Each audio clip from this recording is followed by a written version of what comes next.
Yay. Okay, Here we are. hello. Here we My are. name is Jamie Saxon.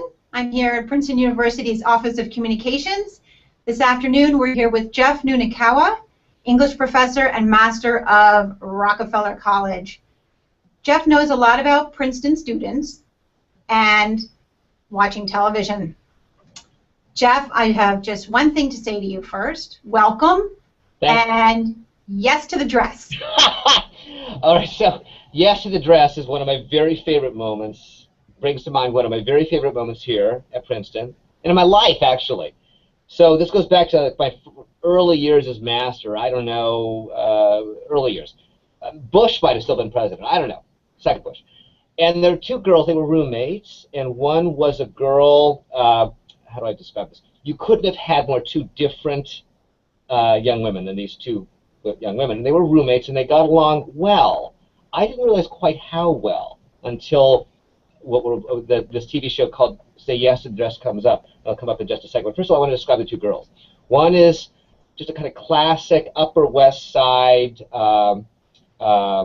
She maybe her parents were faculty or something like that. I think she was a science major of some kind. She was the kind of kid who made her own clothes, or at least made her own hats, and quiet. And then her roommate was just the opposite of all those things. I don't know which red state she came from, but she was from somewhere else, and she was hitting the street a lot. But they were very funny, and they were very funny together. And it turns out the thing that really connected them was this TV show, which I've never seen, called Say Yes to the Dress. And apparently it's some sort of, I don't know, some kind of like wedding, what's the word I'm looking for? Some kind of wedding gothic, soap opera thingy. It's supposed to be like a reality show. So there's nothing there for me. Reality, weddings, nothing for me. But the story is great. And the two girls are there telling me about this show and how much they both love it. And they go out of their way to get home at a certain time to watch the show together, because it's really important to watch it together. So offline, I say to the girl, the first girl I described, I said, are you really actually into the show? She said, well, the TV's really big, and I don't really have a choice. And I said later to the other one, is that true? She said, don't be ridiculous. It's her TV. We watch it together. Anyway, it was clear to me that this show is something that really brought them together in a really serious way, all kidding aside. Like, if they forgot their differences, which were otherwise too conspicuous to forget. They forgot their differences over this show, which they found ludicrous at some level. But what wasn't ludicrous, Jamie, was the way that it brought them together, critically, warmly, intelligently. They were making fun of the show, but at a very high level, and in a way that made fun for both of them. That is to say, it created kind of a vessel, a real connection between them. It's beautiful, actually. Oh, That's joke great. aside, it was beautiful. That's great. Now, moving into a little bit of a different TV show, Entourage. Boom, baby. I know that you have some thoughts about the Charles Lindbergh reference in Entourage. Tell me about that. You're funny. Okay, so here's the deal. A few years ago, I used to host a group of boys would come over and watch Entourage at my house. These are boys. I mean, they were, young men. They graduated in, I think, about 2012, say. Okay. Fairly diverse group, but it was a posse. And they watched this show, Entourage, and they're watching this show. So they themselves are a posse, and they're watching this show about a posse. I'm clearly identified with it. Okay. Now, I don't know how well you remember the show, but the show involves a barely fictional character. It's kind of a roman à clef. A barely fictional character who's loosely based on Mark Wahlberg. And there's a bunch of his friends. They'll hang out together in L.A. and chase girls and just hang out. They're smart guys, but they're not exactly what you call college-educated types, right? They're not what you and I would call like literate in a kind of SAT sense. You know what I'm talking about? Okay. Okay. Yes. So the least sort of, what's the word I'm looking for? Well-read of the group. I'm putting this politely. The brother of the lead character, I don't remember his name. It doesn't matter. But he's the person least culturally literate of all that whole group. Okay, and at some point, the older brother, the movie star brother, goes missing, and they all say, and he's worried about his brother. They say, yeah, where is he? And they all said, never mind, he'll show up once he's done with the girl or this, that, and the other. He'll show up in a few days. Don't worry about it. He'll show up. And the brother says, and I'm quoting directly now, that's what they said about the Lindbergh baby. Now, I want you to think about this. Just step back here for a second. Right? Exactly. You get it. I want to step back for a second. And I said to these boys, I said, did any of you catch that? And I made them, we had to freeze the show. I said, did any of you understand that? And they said, what do you mean? I said, do you know who the Lindbergh baby is? Well, the boys themselves, these kids were, some of them were rocket scientists, but they didn't know who Charles Lindbergh, they barely knew who Charles Lindbergh was, and they certainly knew nothing about the Lindbergh baby, and they knew nothing, that is to say, nothing about the kidnapping, nothing about the way in which that marked and made an epic, in American cultural history, la, la, la, la, la, none of that. I said, this is a moment where somebody who writes for the show, right, is having a little fun. He's producing like a listener check. He's seeing whether people are paying any attention to the writing, because and most people aren't, such as you boys. I said, because that just passed right over your head. That there's no way that this boy, that this young man, would be in any position to know anything about the Lindbergh baby, about the Lindbergh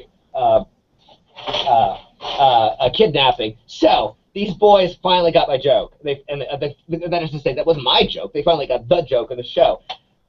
Cut to a few years later, and I promise I'm going to bring this home in a second, but cut to a few years later, and these boys come for reunions, and they bring me a present, because they stay with me. And the present is a history of, or a study of the Lindbergh baby, the tragedy. And this is what they inscribed in it. I don't know if you can read this, but I'm going to read it to you. That's what they said about the Lindbergh baby. That's what this little thing that they said. Anyway, so what's my point? That's good. That's good. Now listen, I'm going to switch it up a little bit. You told me that a very popular show among Princeton students right now is Mad Men. I want to connect these things exactly. Mad Men and this Entourage reference. Exactly. So here's how we're going to do that. The point that I'm actually sort of, and this is like the serious point, like behind all of this, and this connects to Mad Men, is that the way that you can, our students are very, very smart, and they're very, very pressed for time. And the way that you can get them clued up, sort of made aware of the fact of, made aware of, as it were, history, I'll put it that way very simply, is by getting them to recognize I'll put it this way, something about the way that their parents, the things that their parents cared about, and that their grandparents, in their case, that their grandparents cared about. My parents, their grandparents. Things like the Lindbergh baby. I'm just looking at you, Jamie. I'm doing some math in my head. I'm thinking, so your grandparents, for your grandparents, the kidnapping of the Lindbergh baby would have been big, right? For my mother, it was a big thing, right? You go to Mad Men, and I got the same posse that I had watching Entourage. It was like a gateway drug to Mad Men. Okay, how so? Because I said, yo, if you want to see, okay, so you got the Lindbergh baby thing. I said to them, if you want to see something about how your parents lived, how they were brought up, you go watch that TV show called Mad Men. Now, I'm not suggesting that they were all brought up by parents who drank martinis all day, or lived on or off of Madison Avenue. What I'm saying is something different. What I'm saying is we were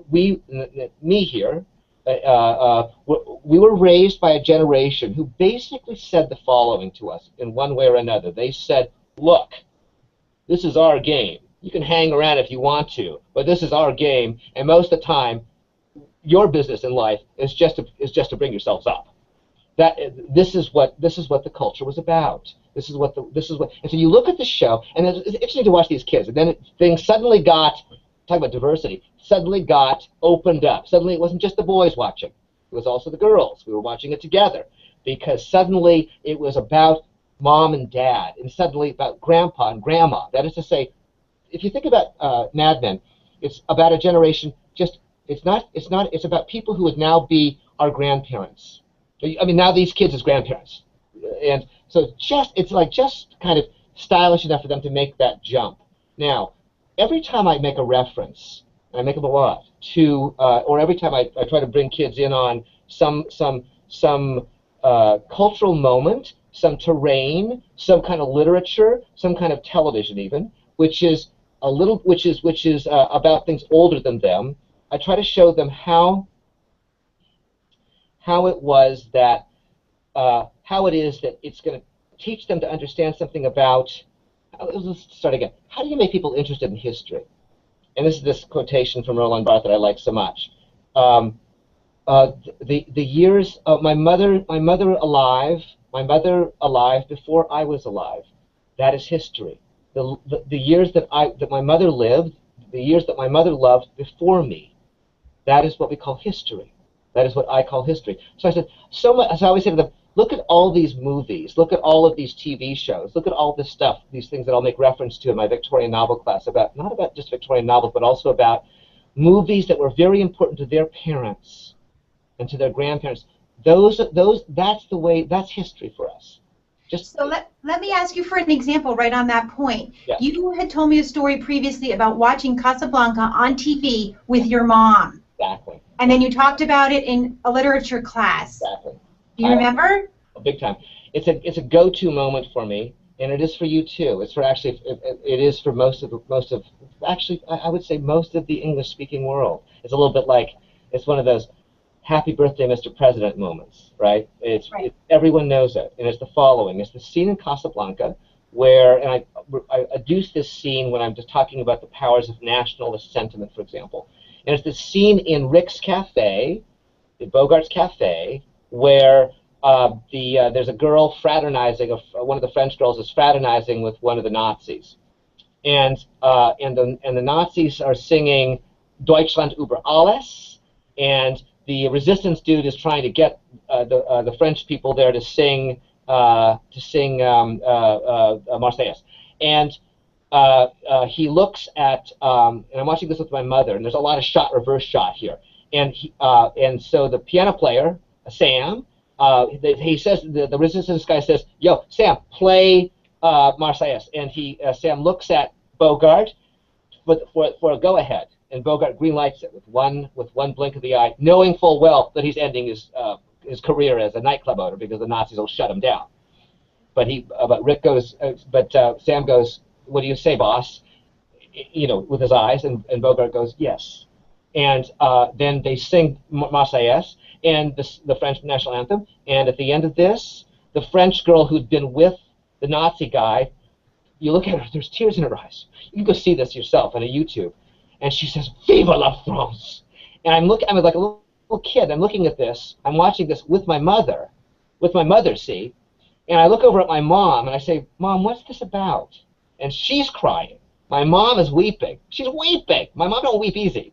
And she's weeping. And she says something about the sense of where you're from, the sense of belonging to a place is stronger than any other emotion, even in so-called romance. So I'll tell this story sometimes in the middle of a Victorian novel class about when I'm trying to explain to them how certain kinds of sentiments, certain kinds of collective connections are stronger even than their so-called, Taylor Swifty romantic ideas. That at that moment, there's certain things that are more powerful even than romantic love.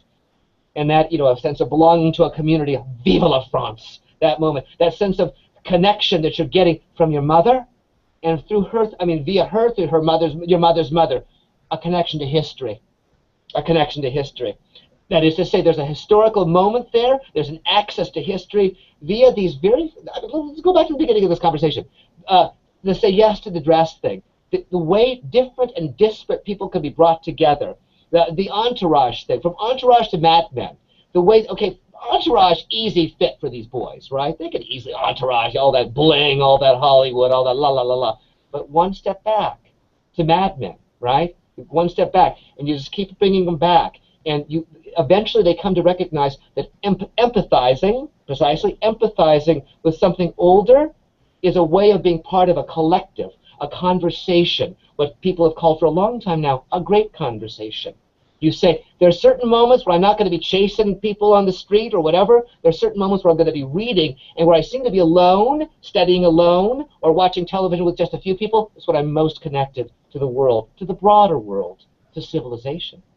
I love that. I love that, Jeff. And I love that sense of history, but I also love the way that you talk about very, very contemporary shows and what happens when students watch them together. And I actually think Veep might be a good example. Well, no, Veep is such a good example. And what's interesting about Veep, I was thinking about this actually a little bit today after we were thinking about doing this, because that show Veep goes so fast that it's really hard for the kids to actually. When I watch it with a group of girls on the soccer team, and that show goes so fast that we can't really process it during it. But it occurs to me, the show's super cynical. But there's something about the gathering together of these girls when we watch the show, and plus Kevin. There's a boy called Kevin who also watches with us. There's something about this gathering which is like it almost contradicts the cynicism and the selfishness of the show itself. That's what I would say. I was thinking about this. Like, they come together, and in fact, they could just stream it online. I mean, they're very sophisticated girls. They don't need to come over to my house to watch it. They're doing it because it's a kind of communal thing. And that communal thing, I've been watching this, the show is hilarious. Like, one girl says, I can't even laugh during the show because I'm going to miss a line. It is that, and I have to censor myself, it's that effing funny, right? But beyond all that, I was thinking, what good comes from this? The show is so cynical, and I know what it is. It's just the act of the act of gathering, the congregation, the congregating together when they don't have to. They don't have to. That's great. Now, did I leave off any shows that you wanted to say something about? I think we hit them. Yeah. That's great. Jeff, thank you so much. Thanks. I just want to say to our viewers that this Google Hangout on Air will live in perpetuity on Princeton University's YouTube channel. Jeff, thanks for joining us, and have a great afternoon. You too. Okay.